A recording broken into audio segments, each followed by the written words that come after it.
नमस्कार मंडळी, हा अक्षयदितीचा ब्लॉग आहे आणि लवकर उठले होते, मस्तपैकी गॅसची पूजा करून घेतली आणि गॅसची पूजा केली अक्षयदिती दिवशी चांगलं असतं. मग मला उंबरट्याला हळद पण लावून घेते, पॉझिटिव्ह वाईब येतात हळद लावल्यानंतर ना.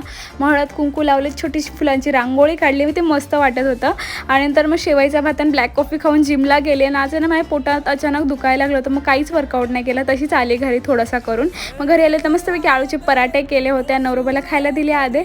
आणि आज नवरोबाची सुट्टी पण होते, तर मला बोलले की प्लीज माझं फेशियल करून दे ना. मग बोलले चला आज फेशियल करून देते. त्यांचं खूप दिवस चालू होतं त्यांचं, आणि फेशियल करता करता झोपून गेले ना, असं कर तसं कर चालू होती बडबड त्यांची.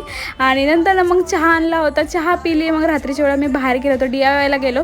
तिथे गेल्यानंतर मला बेल्ट घ्यायचा होता, पण काय एवढं काही चांगले बेल्ट नव्हते, खास नव्हते तिथे.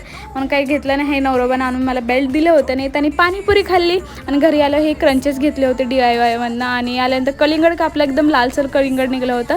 उसाचा रस पिला ना, असा दिवस संपला.